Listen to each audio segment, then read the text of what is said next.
por favor, me confirman si se escucha adecuadamente y se puede ver la pantalla que estoy proyectando. Sí, ingeniero, todo está bien. Sí, ingeniero, sí se ve. Buenas tardes. Ya. Ok, estarán atentos, voy a correr asistencia. Por favor, estarán atentos.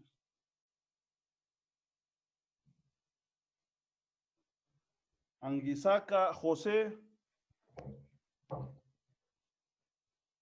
Anguisaca José.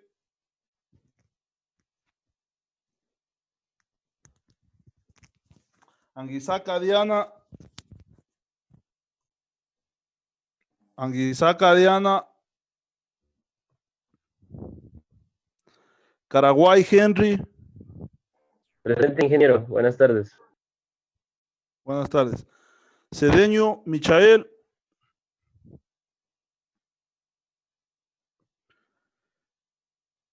Celi George. Presente, ingeniero. Buenas tardes. Buenas tardes. Cueva Cristian. Presente, ingeniero. Buenas tardes. Buenas tardes. Flores Santiago. Presente, ingeniero. Buenas tardes. Buenas tardes. Henry Jan. Presente, ingeniero. Buenas tardes. Buenas tardes. Jaramillo Giordano. Presente, ingeniero. Jiménez Jason.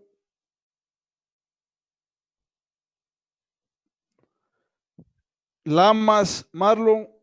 Presente, ingeniero. Buenas tardes. Buenas tardes. Lozano Inti. Presente, ingeniero. Buenas tardes. Buenas tardes. Ludeña Javier.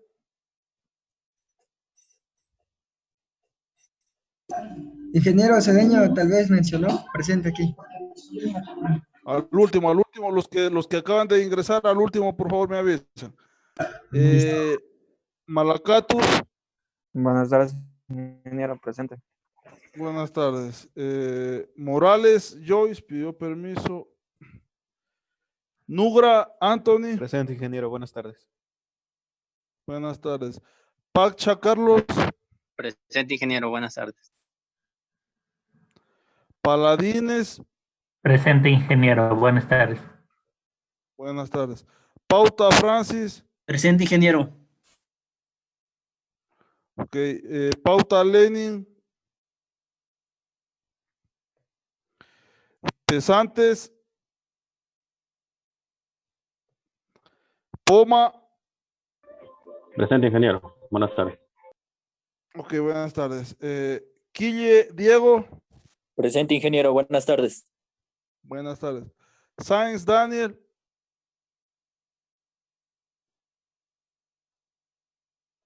Ok. Sánchez Luis. Presente, ingeniero. Buenas tardes. Buenas tardes. Siaviachay Tommy.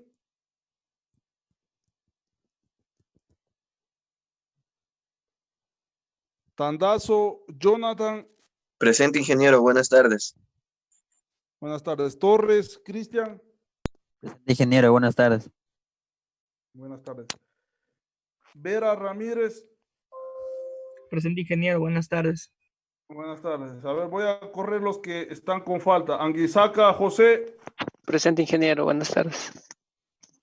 Anguisaca Diana. Caraguay Henry.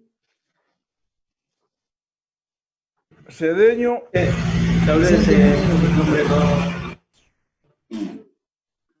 Jiménez Jason.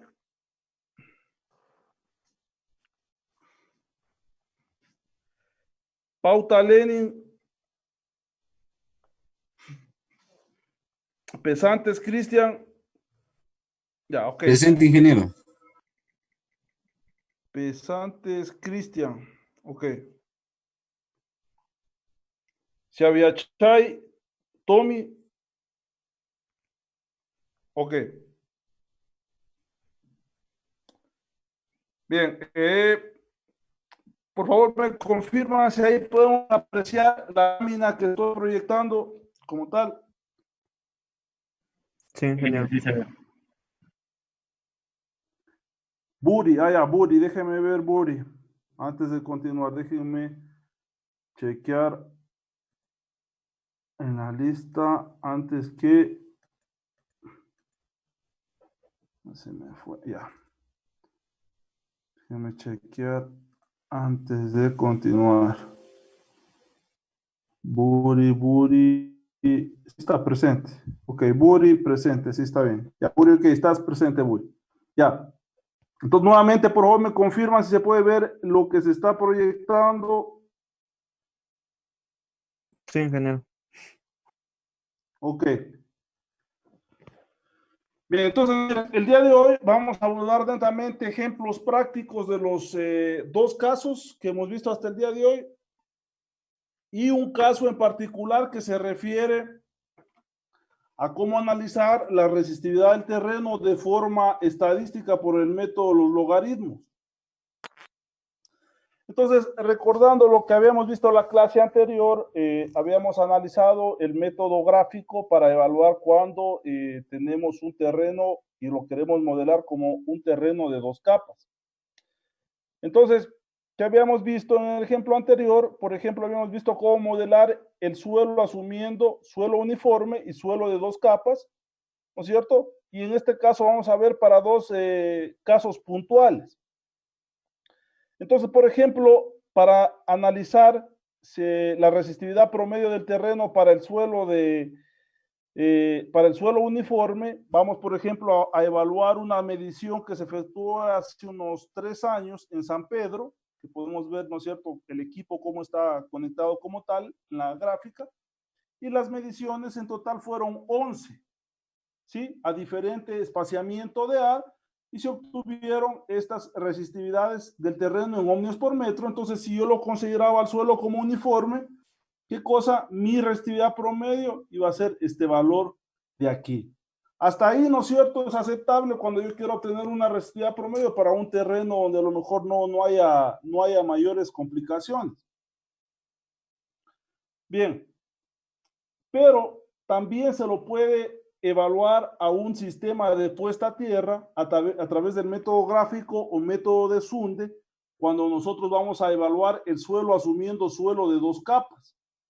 Entonces, en este caso, como primer procedimiento, se emplean los valores, ¿no es cierto?, de la base de datos que habíamos analizado al inicio, que van a ser estos valores, en total 11 valores, ¿sí? Y la resistividad en ohmios por metro procedemos a ordenarla de forma ascendente de menor a mayor. Y lo que hacemos en esta instancia es graficar esa resistividad del terreno desde menor a mayor, ¿no es cierto?, con respecto a los espaciamientos. Bien, entonces, para este caso, como tal, nosotros vamos a calcular, ¿no es cierto?, o a determinar de todas estas mediciones la resistividad máxima, ¿sí?, y la resistividad mínima. Entonces podemos observar que aquí vamos de 269 ohmios por metro hasta 589.36 ohmios por metro. Entonces, si nosotros trabajamos por el método de Sunde para ver la resistencia general vista por la malla, ¿qué debemos hacer? En primera instancia, encontrar la relación entre la resistividad menor y mayor, y obtenemos un valor adimensional. Una vez que obtenemos ese valor adimensional, como tal, procedemos a continuar o a entrar a la gráfica de Sunde, ¿sí? Y con este valor obtenido de 0,45 nos ubicamos en este eje, que es la relación entre la resistividad menor y la resistividad mayor, que en este caso nos da 0,45, y una curva aproximadamente o interpolada, ¿no es cierto?, a la superior a esto, en donde se intercepta. Donde se intercepta, nos referimos a la relación A entre H, ¿no es cierto?, que es este valor de 5, y en el eje de las Y al valor de la relación de la resistividad entre la resistividad mayor, que para este caso estaríamos hablando de 0.5, y se selecciona el valor, ¿no es cierto?, para la resistividad A entre la resistividad mayor. Entonces, para este caso, ese valor que corresponde a la gráfica de Sunde, para la parte de las Y's, va a ser igual a 0,5. Y para la relación entre A y H, para este caso va a ser de 5. Entonces, luego de eso, nosotros calculamos, ¿no es cierto?, cuál va a ser la resistividad si consideramos el coeficiente determinado para esta relación y determinamos que vamos a tener 294,68 ohmios metros si consideramos el valor obtenido de esta relación. Entonces, de la gráfica de Sunde que se obtuvo hace un momento, nosotros leemos, ¿no es cierto?, la siguiente información. Nosotros decimos que 294,68 ohmios metros, colocamos en este punto, trazamos, interceptamos, más o menos va a estar a 2,1 metros de profundidad, ¿no es cierto? Va a ser ese valor. Entonces se lee que el valor de A para este caso va a ser de 2,1 metros, ¿no es cierto? A 2,1 metros voy a tener esta resistividad aproximadamente. Como paso 7 aquí se calcula la profundidad de la capa superior usando la separación de prueba apropiada, ¿no es cierto? Entonces la profundidad se calcula entre este coeficiente A y la relación de A entre H que habíamos determinado anteriormente. Tanto H, esta relación A entre H que es de la gráfica de Sunde y el valor 2.1 que lo tuvimos de esta gráfica a través de esta ecuación. Entonces, para un caso en particular, ahí quiero corroborar que en el ejemplo anterior como tal se había quedado cargado mal un dato, ¿no es cierto? Y el resultado final no es el adecuado. Entonces estoy corrigiendo con otro ejemplo. Entonces el sistema de puesta a tierra de la subestación está compuesto, por ejemplo, para una malla con conductores horizontales enterrados a una profundidad de H0,5 metros y varillas de 10 metros cada uno, como tenemos en la siguiente figura, ¿no es cierto? H va a ser la profundidad de enterramiento, o H minúscula, la profundidad de enterramiento del conductor o de la malla. H como tal, ¿no es cierto? ¿Qué va a ser? El valor que habíamos determinado de la gráfica de Sunde, ¿no es cierto? De 2.1 metros. Y aquí vamos a tener las dos resistividades, la mayor y la menor. Y para una varilla, ¿no es cierto?, de 10 metros de longitud, la resistividad aparente estará dada por esta ecuación, donde vamos a tener que la resistividad aparente para esta configuración, para las condiciones que decimos, una resistividad menor, una resistividad mayor, ¿sí? Una capa de 2.1 OH, ¿no es cierto? Va a ser la longitud del electrodo por resistividad mayor, por resistividad menor, entre resistividad menor menos por, H, ¿no es cierto? Que es la profundidad de esto menos la profundidad de enterramiento, más la resistividad 1 por longitud del electrodo más H, ¿no es cierto? Y menos la profundidad de la capa 1. Entonces, miren, para este caso, la resistividad aparente vista por la malla o para esta configuración va a ser de 295.17 ohmios metros. ¿Sí? Esa va a ser la resistividad aparente de la malla. Entonces, con ese valor se determina si, de acuerdo a la norma, cumple o no la resistividad aparente que debe tener la malla. Entonces, miren, este es el método de Sunde, ¿no es cierto? O el método gráfico que se conoce en la literatura para determinar la resistividad aparente dada para una malla. Bien, pero aparte de eso, nosotros tenemos otra forma de determinar la resistividad promedio de un conjunto de mediciones, o lo que se conoce como un método estadístico para encontrar la resistividad a emplear en el diseño de la puesta a tierra de suelos modelados como uniformes. En lo particular, a mí me gusta trabajar más con este método para determinar la resistividad promedio y sí con un método probabilístico determinar la resistividad a lo mejor más, con más aproximación a lo real, para que mi cálculo de la malla sea un poco más real. Bueno, no más que real, sino sea más aproximado. Entonces, miren, el método que se describe a continuación se basa en que los logaritmos naturales de los valores de la resistividad del suelo en un sitio particular siguen una función de distribución normal en forma, ¿no es cierto? Así, independiente de la magnitud de las variaciones de la resistividad, los pasos a ejecutar son los siguientes. Si ustedes leyeron las páginas que les había recomendado, ¿no es cierto?, se van a dar cuenta cómo es este procedimiento. Entonces, las medidas tomadas, como primer paso, las medidas tomadas de un conjunto de mediciones, que en este caso son 12, de resistividad se ordenan de forma descendente para una determinada profundidad y se obtienen los logaritmos naturales, que va a ser igual al logaritmo natural de la resistividad. Como paso número 2 se saca el promedio y la desviación estándar de esta base de datos. Entonces, miren, hasta aquí es lo que se menciona, ¿no es cierto? Yo tengo 12 mediciones, n igual a 12, tengo mi resistividad en ohmios metro y voy a calcular el coeficiente X, que se lo denomina logaritmo natural de la resistividad, y es este valor de aquí. ¿Sí? Luego lo sumamos y tenemos la sumatoria total. ¿Qué más me pide? Que saque el promedio, ¿no es cierto? Que saque el promedio de todas estas mediciones. Entonces, ese valor corresponde a X promedio. Y luego me pide que obtenga la desviación estándar, ¿sí? Por la ecuación característica de la desviación estándar, ¿no es cierto? Para este caso, va a ser igual a 0,1832 la desviación estándar, ¿no es cierto?, para este conjunto de datos.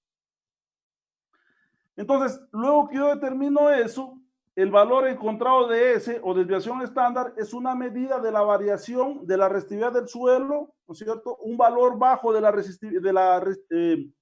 desviación estándar constituye un índice de uniformidad, ¿sí? Cuando la desviación estándar es baja, esto constituye un índice de uniformidad de las mediciones. Entonces, la validez de la relación logaritmo normal para los valores de la resistividad permite predecir con cierto grado de confianza la probabilidad de encontrar un suelo con resistividad igual a un valor dado. Y esta probabilidad se calcula mediante la ecuación, ¿no es cierto?, que va a ser igual a la función del logaritmo natural de X menos X promedio entre la desviación estándar. ¿Sí? Y así nosotros obtenemos, ¿qué cosa? Una probabilidad de ocurrencia de esa medición. Entonces, los valores de Z, ¿no es cierto?, se encuentran calculados en la tabla número 7, que es esta tabla de aquí, perdón, en la base de datos, perdón, aquí se me ha ido, es en esta base de datos, ¿sí? Y los valores de P se encuentran en esta tabla, ¿no es cierto?, que es de distribución acumulada para cada valor de la resistividad o del logaritmo de la resistividad. Entonces aquí se puede sacar un porcentaje de probabilidad y esto no me borraron nada, corazón. Existe una probabilidad de encontrar una resistividad, ¿no es cierto?, del terreno o menor. Entonces, miren, para este caso en particular, he determinado mi resistividad, perdón, mi X promedio, que es el promedio de todo el conjunto de mediciones, ¿no es cierto?, de los logaritmos naturales de cada resistividad. La desviación estándar para este conjunto de datos y configuro mi tabla, ¿cierto? El siguiente valor a calcular va a ser X al cuadrado, ¿no es cierto?, que es, ¿qué cosa? El valor encontrado del logaritmo natural de la resistividad. Luego X menos X promedio para cada medición y procedo a encontrar Z, que va a ser la relación entre el valor de X menos X promedio entre la desviación estándar, que es lo que tenemos calculado aquí. Bien, entonces miren, una vez que yo tengo determinado hasta este punto, procedo a utilizar la siguiente tabla, ¿sí?, que es la tabla de distribución normal acumulada. ¿A qué se refiere esta tabla? En este eje, Z sub 0 se refiere a la probabilidad que ocurra, ¿no es cierto?, un evento. Y este valor como tal se refiere a la certidumbre de que ocurra un evento. Entonces, por decirles, cuando se habla un nivel de incertidumbre del 5%, ¿no es cierto?, ¿qué estamos diciendo? Que puede ser un error del 5%. un nivel de certidumbre del 95%, estamos diciendo que, ¿no es cierto? Estamos seguros que en un 95% puede ocurrir ese valor. Entonces, ¿cómo se trabaja con esta tabla? Entonces, miren, una vez que yo termino el valor Z, yo puedo encontrar F sub Z, ¿no es cierto? Que es la probabilidad de que ocurra esa medición, ¿sí? Para una tasa de distribución normal acumulada. Entonces, miren, por ejemplo, 1,24. ¿Cómo obtengo F sub Z de la tabla? ¿Sí? Vengo en este eje y busco 1,2. Y el punto 4, ¿no es cierto? Lo ubico aquí, en este eje. Entonces, miren, para este caso, tengo 1,2 y el punto 4 sería, ¿qué cosa? Aquí, ¿no es cierto? Entonces, el valor de distribución normal acumulada, ¿no es cierto? Sería de ¿cuánto? 0,8925, que es el valor que tenemos aquí. Para llevarlo a porcentaje de probabilidad, basta con multiplicarlo por 100 y estaríamos hablando de que ese valor puede ocurrir en un 89,25%. Siguiente caso, 0,99. ¿Sí? Me ubico en este punto, en el 0,9, y busco el punto 9 para este caso, que es 0,8389. Ese es el valor que tenemos cargado aquí, ¿no es cierto? Ahora, cuando hablamos de valores negativos como este de aquí, que es el menos 0,08, como ustedes saben, en la campana de Gauss no hay valores ni positivos ni negativos. Entonces, ¿cómo se procede ahí? De la siguiente forma.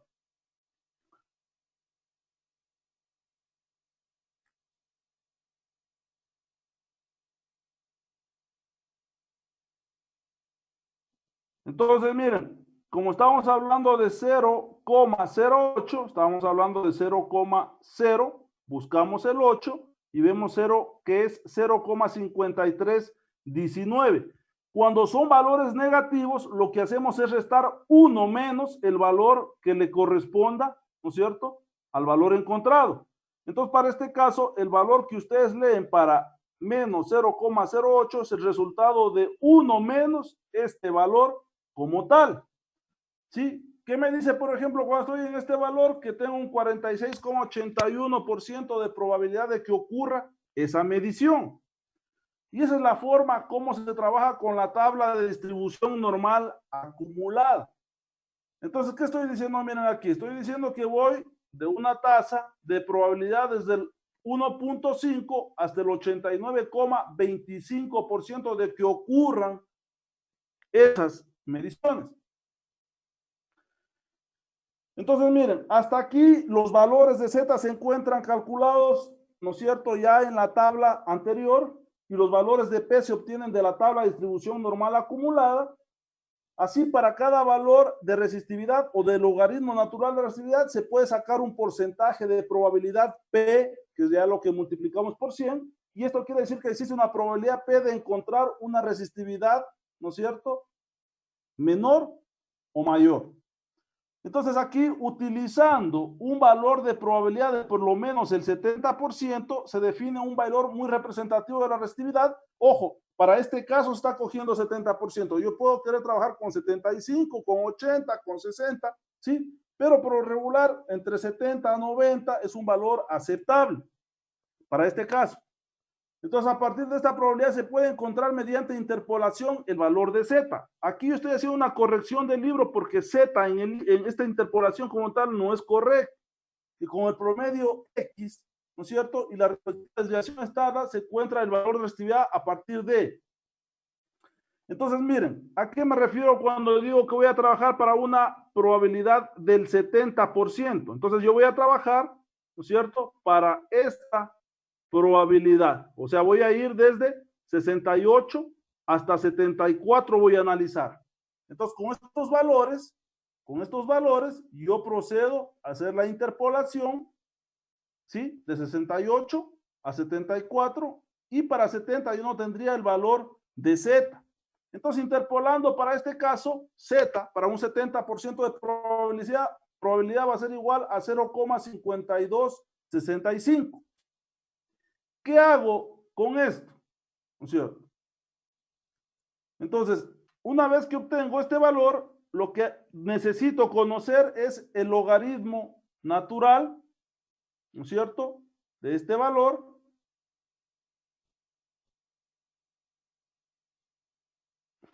Que va a ser igual a esta ecuación, logaritmo natural de desviación estándar, z para el 70% más x promedio, y obtengo este valor. Pero como lo que me interesa conocer es la resistividad, ¿no es cierto? ¿Qué es lo que hago? Despejo el logaritmo y digo que el logaritmo natural para este valor va a ser igual a 344,3.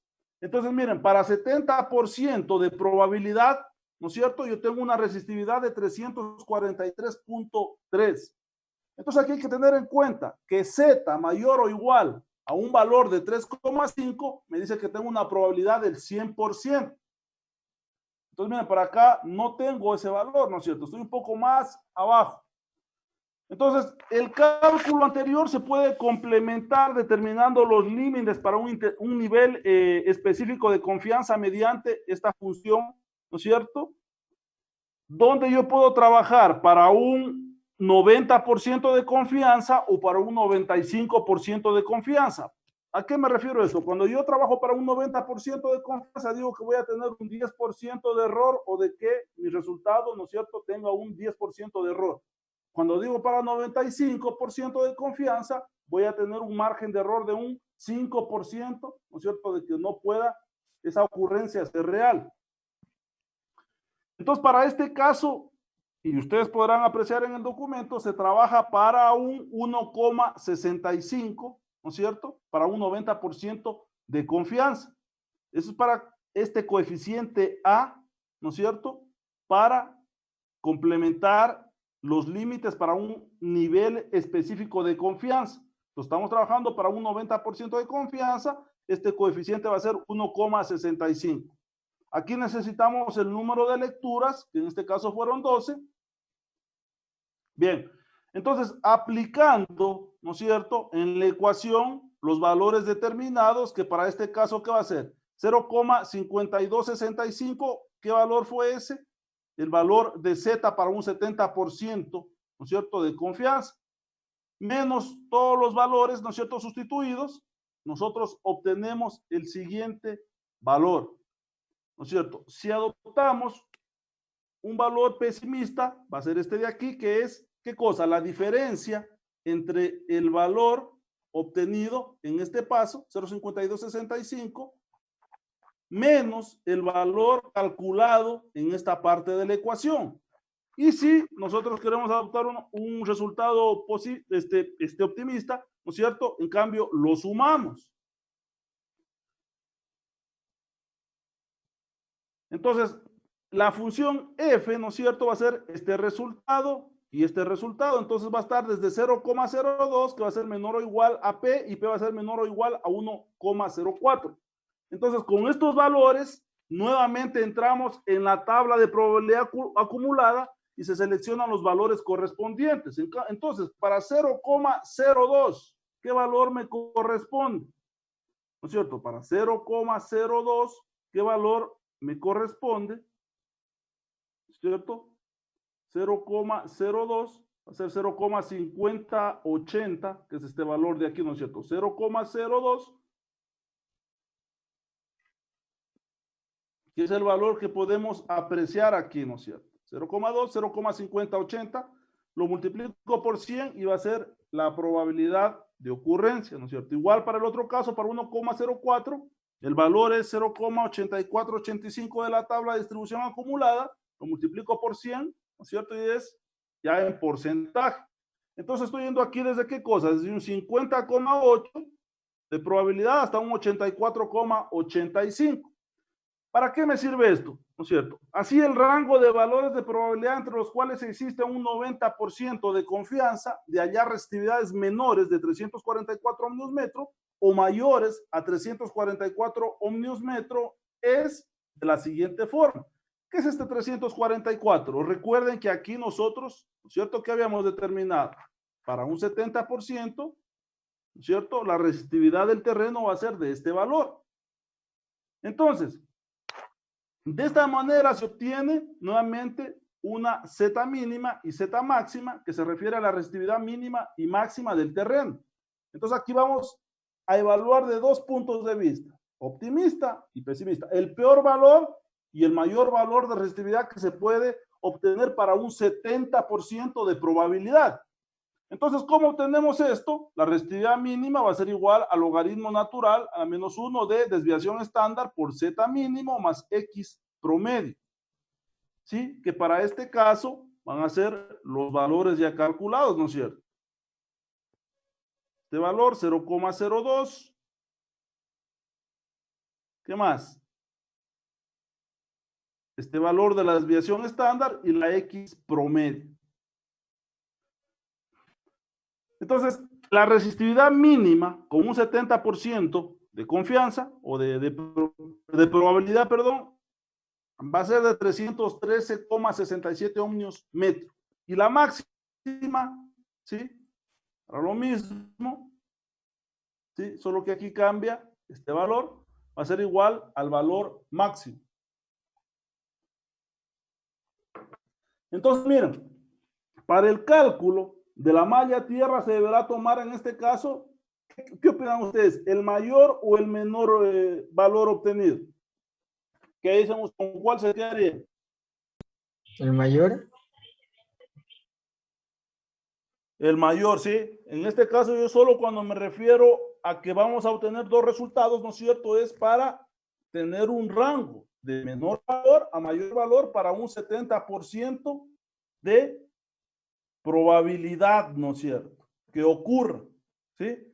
Entonces recuerden, este método como tal, a través del método de la tabla de distribución acumulado, método de los logaritmos, que lo que me dice es que para, ¿no es cierto?, una probabilidad de un 70, un 80%, yo determino a través de este método estadístico la resistividad mínima y máxima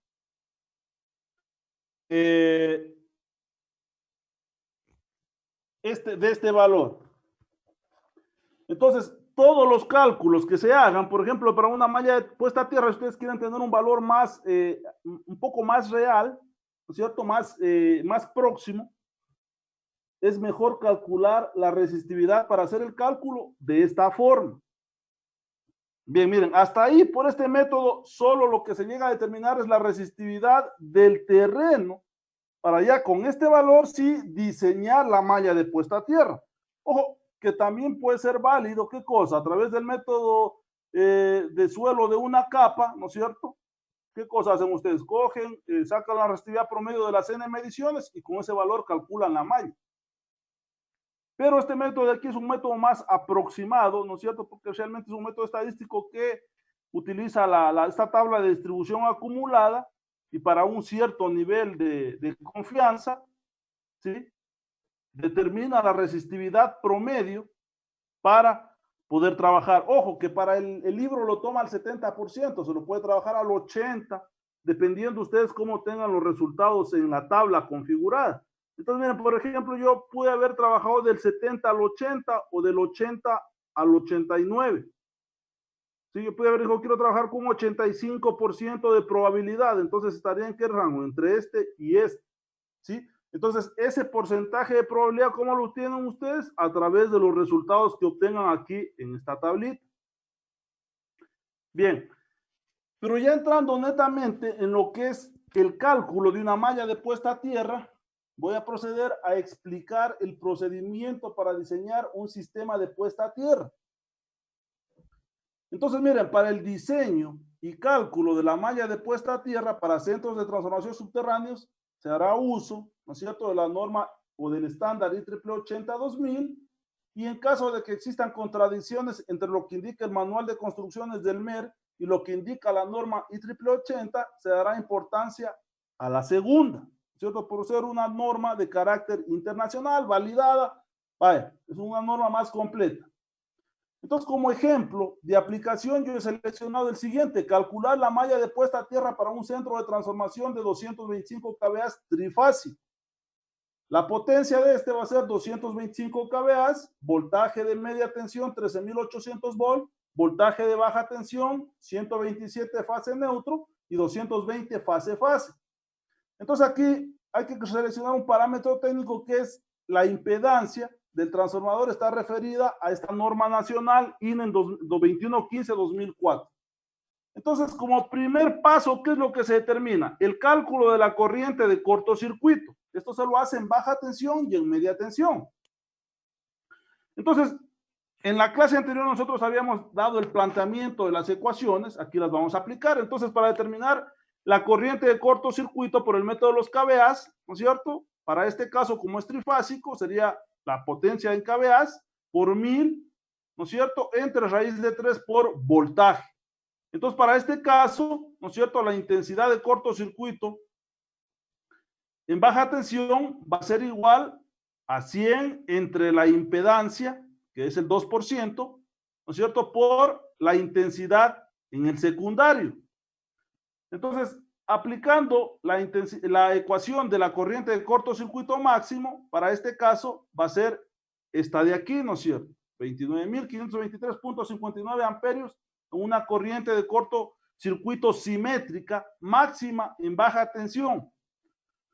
Una vez que yo tengo ese valor, yo procedo a calcular, ¿no es cierto?, la corriente asimétrica de falla o I sub F, ¿no es cierto?, que va a ser la intensidad de cortocircuito máxima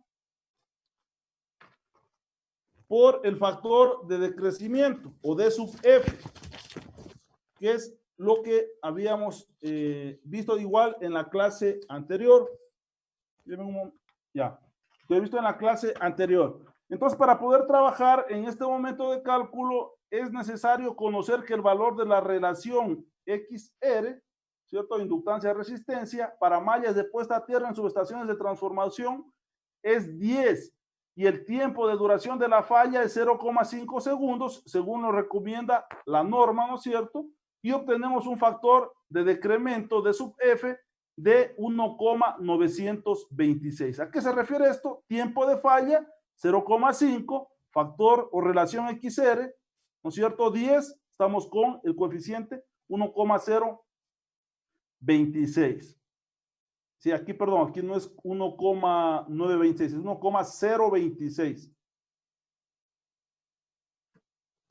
Bueno, igual en la ecuación sí está bien seteado.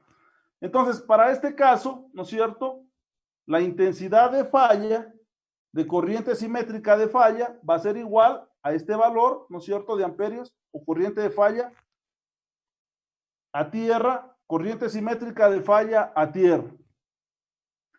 Una vez que hacemos ese cálculo, procedemos a hacer el cálculo de cortocircuito, en cambio, en media tensión. Similar caso que en el en baja tensión, solo que ahora para el voltaje del primario. Entonces, en este caso, la corriente de este transformador por el primario va a ser de 9,41 amperios y la corriente de cortocircuito, ¿no es cierto?, simétrica, máxima en media tensión, será igual al valor que podemos apreciar. Una vez que estamos hasta ahí, procedemos a hacer el cálculo del calibre del conductor a través de la siguiente ecuación, ¿cierto? A, que es la sección del calibre del conductor, y sub F, corriente de malla simétrica, de falla simétrica, ese tiempo durante el cual fluye la corriente, tiempo de falla, que habíamos dicho que era 0,5, temperatura máxima de fusión del cobre, valor que nos dan los fabricantes, y temperatura ambiente. Entonces, para este caso, ¿no es cierto?, ya sustituyendo los valores, me va a dar en centímetros 1000. Entonces, aquí hay que recordar que el calibre del conductor se obtiene en centímetros 1000 para transformarlo a milímetros cuadrados. Si se aplica la siguiente relación, 1 centímetro 1000 es igual al valor que podemos ver en milímetros cuadrados. Entonces, la norma IEEE 80-2000 recomienda calibres mínimos, 2 ceros y 500 MCM. Entonces, teniendo un calibre del conductor de 73,68 milímetros cuadrados, si vamos a la tabla de fabricantes para calibres de cobre desnudos, los calibres más cercanos son el de 2.0, que es 67,4 milímetros, y 3 ceros, ¿no es cierto?, que es el de 85 milímetros cuadrados. Entonces, para este caso, me voy con, ¿qué cosa? El de 3 ceros, que tiene otras prestaciones, ¿no es cierto?, para este análisis. Bien, hasta ahí ¿qué he determinado? Corriente de falla simétrica en el primario, corriente de falla simétrica en el secundario, ¿no es cierto?, y el calibre del conductor para la malla. Una vez que estoy hasta ese momento de cálculo, es necesario contar ya con las mediciones de campo, ¿no es cierto?, o mediciones del terreno. Entonces, para este caso en particular, se obtuvieron 11 mediciones a través del método de Wenner, donde nosotros podemos ver las mediciones obtenidas. Entonces, por motivos de cálculo, para este ejemplo que no se haga tan largo y pesado, yo trabajé solo, ¿qué cosa? Con la resistividad promedio. Y para este caso, ¿no es cierto?, el promedio de todo esto va a ser 448,85 ohmios metro. Esa va a ser mi resistividad promedio del terreno. Entonces, para la resistividad de la capa superior del terreno se trabajará con un valor de resistividad superior o superficial, 3000 ohmios metro, que es el valor de resistividad del concreto según la norma, ¿no es cierto? Este valor lo tenemos de la norma para el concreto que va a estar encima de la malla, con un espesor de concreto de 0,15 metros. Entonces, aquí vamos a tener resistividad del concreto y espesor del concreto, 0,15 metros. Luego de eso, procedemos a calcular las tensiones de paso y contacto máximo tolerables. Entonces, aquí en este momento de cálculo, el factor de reducción de la resistividad de la capa superficial de concreto es determinado por la siguiente ecuación, ¿sí?, que podemos apreciar. Entonces, aquí H, en particular, es la profundidad de enterramiento del conductor de la malla, ¿no es cierto?, que ya lo habíamos definido, que según la norma recomienda 0,5 metros de enterramiento de la malla. Entonces, sustituyendo los valores, para este caso nos va a dar 0,804, ¿sí?, es un factor adimensional, y asumiendo que el peso mínimo de las personas que ingresan es de 50 kilogramos, la tensión tolerable de paso va a ser determinada por esta ecuación, ¿cierto? Tenemos el C sub C que habíamos calculado anteriormente, la resistividad superficial del concreto, entre la raíz cuadrada del tiempo de falla. Entonces, el voltaje de paso tolerable va a ser igual a este valor que obtenemos aquí. Y la tensión tolerable de contacto se la determina a través de esta ecuación, ¿sí?, dividido entre igual a raíz cuadrada del tiempo de falla. Ahí lo único que cambia aquí, ¿qué cosa? Es este valor de 1,5, que el anterior era 6, ¿no es cierto? Son ecuaciones ya estándar que los recomienda la norma. Entonces, para este caso, el voltaje de contacto tolerable va a ser de 757.37 volts. Bien, hasta ahí, ¿no es cierto?, yo he determinado estos parámetros de tensiones de paso y contacto máximo tolerables para un concreto de espesor 15, ¿no es cierto?, 0,15 metros, y una profundidad de enterramiento de la malla de 0,5 metros. Luego que yo tengo eso, puedo pasar al diseño de la malla para puesta a tierra.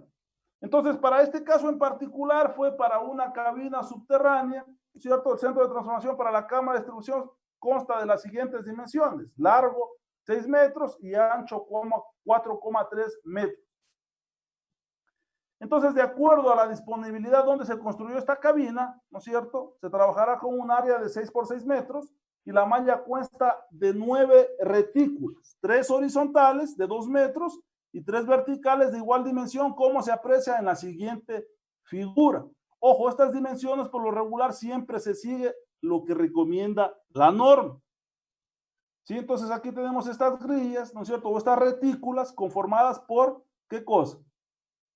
2 metros y 3 metros, ¿no es cierto?, como podemos apreciarlo. Bien, y vamos a trabajar con electrodos jabalina de 5 octavos por 2400 milímetros de largo, ¿no es cierto?, en una configuración cuadrada. Entonces aquí yo determino la longitud del conductor horizontal, ¿no es cierto?, que va a ser igual a ¿qué cosa? Multiplicar 4 por 6, que es la longitud de la malla y me da una longitud de 48 metros. Entonces, en cada esquina de la malla estará soldada de manera vertical un electrodo tipo varilla, ¿no es cierto?, como el que habíamos dicho, y la longitud total del conductor va a ser igual a la siguiente ecuación. Longitud del conductor más número de electrodos verticales y más longitud del conductor horizontal, número de electrodos verticales y longitud del electrodo. Entonces, para este caso, la longitud total del conductor va a ser de 57,6 metros. Hasta ahí he determinado la longitud de todo el conductor de la malla, la configuración de la malla, voltaje de paso y de contacto tolerable. Entonces, luego de eso yo procedo a determinar la resistencia de la malla de puesta a tierra. Entonces, para hacer este tipo de cálculos aquí, hay que tener presente cuánto establece la norma para, ¿no es cierto?, mallas de cabinas de transformación o de centros de transformación o de subestaciones, según sea el requerimiento. Hay que ver cuánto es lo que recomienda la norma. Entonces, el valor de resistencia de la malla se lo calcula mediante la siguiente expresión, ¿no es cierto? La resistencia general para este tipo de infraestructura me dice que debe ser mayor o igual a 10 ohmios.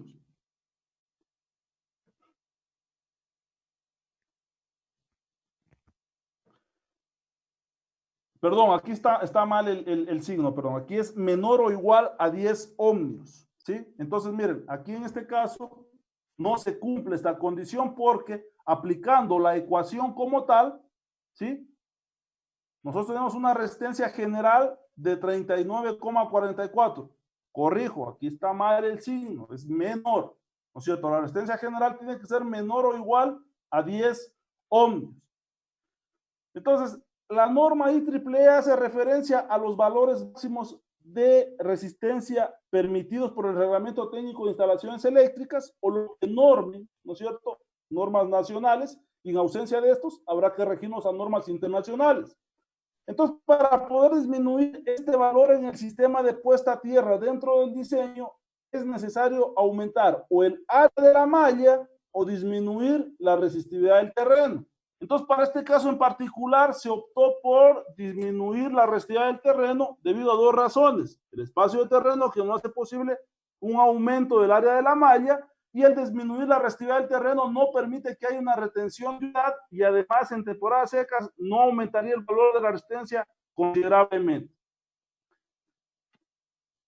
De eso, para evitar este problema y obtener el valor de la resistencia requerida, se procederá a cambiar el terreno, ¿no es cierto? Esta sustitución se lo hará de acuerdo a lo que establece la norma, ¿no es cierto? Un terreno de cultivo que se seleccionó de un radio de 0,5 metros y una profundidad de 3 metros alrededor de los electrodos de puesta a tierra, y sobre el conductor de puesta a tierra una profundidad de 0,6 metros. Entonces, al realizar este cambio, se toma un valor de resistencia de acuerdo a la siguiente tabla, ¿cierto? Que aquí habíamos determinado una resistividad para tierra vegetal que va a ser de 50 ohmios metro de resistividad. Con ese valor procedemos a hacer nuevamente los cálculos del factor de reducción de resistividad, o C sub S, obteniendo ese valor, tensión tolerable de paso, obteniendo ese valor, tensión tolerable de contacto, obteniendo este valor, y aquí sí ya podemos ver que la resistencia de malla de puesta a tierra es menor a 10 ohmios, ¿no es cierto?, al sustituir la resistividad del terreno. ¿Sí? Entonces, hasta ahí cumplimos, ¿no es cierto?, con lo que dice la norma, que la resistencia general de la malla de puesta a tierra tiene que ser menor o igual a 10 ohmios. Una vez que se corrige ese valor, si es que de acuerdo al terreno no se obtiene lo que da la norma para resistencia general, ¿no es cierto?, se procede al siguiente cálculo. Corriente máxima a disipar por la malla. Entonces, la corriente máxima a disipar por la malla se refiere al valor máximo de diseño de la corriente de falla a tierra que fluye a través de la malla de la subestación hasta la tierra circundante y está dada por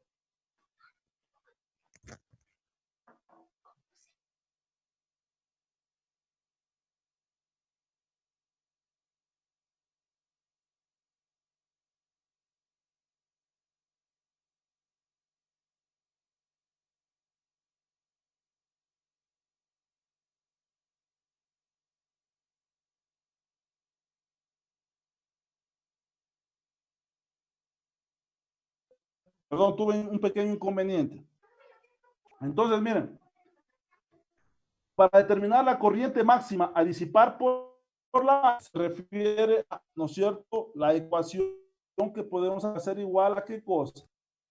A la intensidad máxima en media tensión por el factor de crecimiento, por el factor de decremento, por el cálculo del factor de división de corriente y por el factor de crecimiento C sub P. Entonces, para este caso, ¿qué es lo que se recomienda de forma general? El factor de división de corriente C sub F es el porcentaje de corriente, ¿no es cierto?, que disipará la malla de tierra y el resto retornará al sistema hasta ser despejada.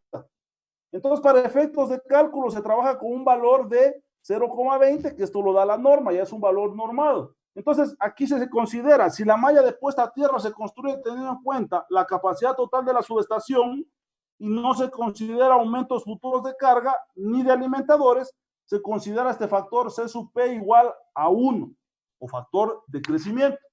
Entonces, aplicando la ecuación, ¿no es cierto?, nosotros podemos llegar a este valor que se refiere a la corriente máxima a disipar por la malla, que va a ser de este valor. Una vez que obtenemos ese valor, procedemos a calcular el cálculo del máximo potencial de tierra, o lo que se conoce como GPR.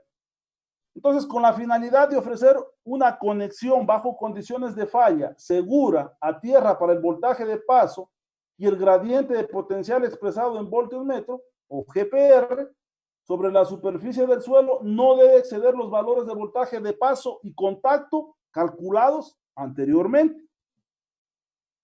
Entonces, para este caso, el GPR va a ser igual de 1271.47, ¿no es cierto? Y aquí, ¿qué estamos determinando? Que el GPR es mayor al voltaje de contacto tolerable y se debe calcular las tensiones de la malla y de paso en caso de falla. Entonces, luego de eso calculo mi voltaje de malla como tal a través de esta ecuación, donde tenemos los factores K sub M, que es el factor geométrico, se lo calcula con esta expresión, ¿sí? El factor K doble I sub I es igual a 1 para malla con electrodos tipo varilla a lo largo del perímetro en las esquinas o dentro de la malla. K sub H es el factor de corrección para la profundidad de enterramiento de la malla y se lo calcula con esta ecuación. K sub I es el factor de corrección para la geometría de la malla. N es el factor geométrico, ¿sí?, de la malla. Para mallas cuadradas se lo obtiene mediante esta ecuación, donde D es el espaciamiento entre conductores, D minúscula el diámetro de los electrodos, H profundidad de enterramiento de la malla, y para este caso teniendo en cuenta los siguientes datos de malla: D 2 metros, ¿no es cierto?, que era el ancho de cada cuadrícula, D minúscula, que es el diámetro del conductor, H, que es la profundidad de enterramiento de la malla. Se procede al cálculo, ¿no es cierto?, del voltaje de malla. Entonces, con estos coeficientes ya determinados a través de estas ecuaciones, yo procedo a sustituirlos en esta ecuación y obtengo un voltaje de malla de 255,94 volts. Entonces, si el cálculo de diseño cumple la siguiente expresión, que el voltaje de malla es menor al voltaje de contacto tolerable, entonces el sistema es totalmente seguro. Entonces, para este caso, ¿no es cierto?, nosotros cumplimos que el voltaje de malla es menor al voltaje de contacto tolerable, que lo calculamos pasos anteriores. Entonces, ¿a qué conclusión llegamos aquí? Que el sistema es seguro. Luego de eso procedemos a hacer el cálculo de la tensión de paso en caso de falla, ¿no es cierto? ¿Cómo se determina? A través de esta ecuación, donde K sub S es el factor de espaciamiento para tensión de paso, obtenido por la siguiente ecuación. Entonces, para este caso, K sub S fue igual a 0,565. Ya determinado esto, aplico la ecuación de voltaje de paso y obtengo un voltaje de 57,51.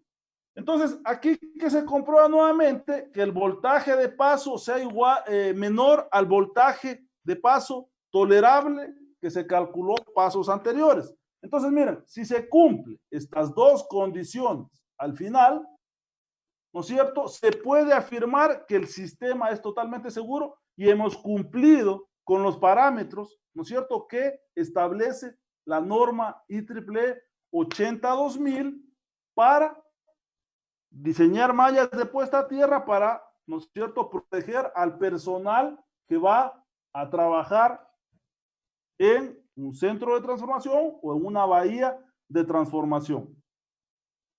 La referencia de dónde se sacó esta información, ¿no es cierto?, que es un paso más desglosado de la norma, se encuentra en esta tesis del cual soy director. Pueden ahí encontrar bastante información referente a esto, pero en forma simplificada, ¿no es cierto? Nosotros, cuando en la clase anterior había mostrado esta hoja de cálculo, ¿no es cierto?, de la aplicando toda la metodología de cálculo de la IEEE, en definitiva es toda esta secuencia de cálculos hasta llegar a determinar un GPR, ¿no es cierto?, los valores de paso tolerables, los valores de contacto tolerables, y en definitiva, ¿qué es lo que esa hoja de cálculo hace? Corrobora si estos valores, ¿no es cierto?, son menores, ¿sí?, al voltaje de paso tolerable para la condición de la malla que diseñen y el terreno, las corrientes de falla que van a disipar la malla. Entonces, si se cumple lo que establece la norma, se puede afirmar que el sistema es totalmente seguro. Pasos críticos aquí a estar siempre atentos a lo que hay que calcular es, ¿no es cierto?, el voltaje de paso, el voltaje de contacto tolerable, ¿sí? El voltaje de paso y el voltaje de contacto tolerable. Entonces, otra parte que hay que estar siempre atentos cuando se haga este tipo de cálculos es a la resistencia general de la malla, ¿sí? La resistencia general de la malla, si no cumple con lo que establece la norma, ¿no es cierto?, ¿qué tendremos que hacer? Calcular de nuevo sustituyendo el terreno.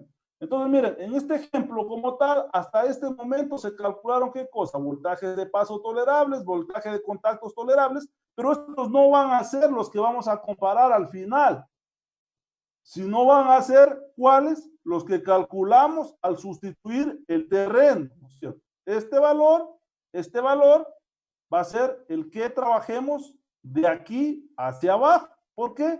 Porque anteriormente, en este punto, cuando hicimos el cálculo de la resistencia general de malla de puesta a tierra, para ese terreno se obtuvo una resistividad de 39, perdón, para la malla se obtuvo una resistividad de 39,44 ohmios y era mayor, ¿no es cierto? Perdón, tenía que ser menor a 10 ohmios, que es lo que recomienda la norma. Aquí, ojo, está mal el signo, es menor.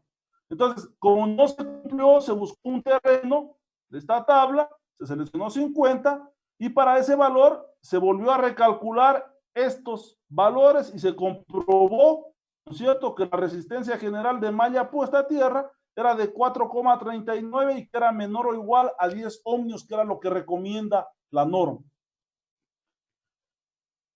Entonces, con estos valores se hace el recálculo, ¿no es cierto?, y se comprueba voltaje de paso que sea menor o igual al voltaje de paso tolerable y el voltaje de malla que sea menor o igual al voltaje de contacto tolerable. Entonces, miren, hasta ahí serían los tres métodos, ¿sí?, que se pueden aplicar, perdón, los dos métodos que se pueden aplicar para determinar, ¿qué cosa? La resistencia general del terreno, que puede ser, ¿por qué cosa? Por el método de suelo uniforme, ¿cierto?, que basta con sacar el promedio de las mediciones, luego el método estadístico para obtener un valor de resistencia de terreno un poco más, próximo, o sea, un mayor, más real, con un porcentaje de probabilidad que ocurra.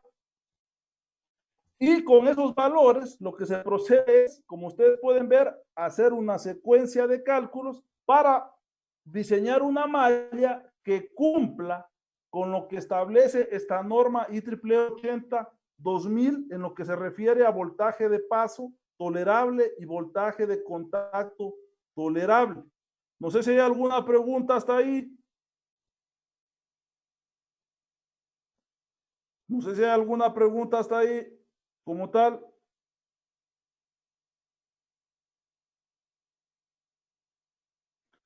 Bien, miren, quedaría de tarea para discutirlo el día de mañana antes de arrancar la clase. No sé si me escuchan, por favor, me corroboran si se escucha. Sí, ingeniero, se escucha. Para este ejemplo, yo trabajé con la resistividad promedio como tal, ¿verdad? Entonces yo quiero saber cuál es la diferencia si hubiese trabajado para un 80% de probabilidad. Entonces, ¿qué quedaría de tarea de comprobación para ustedes?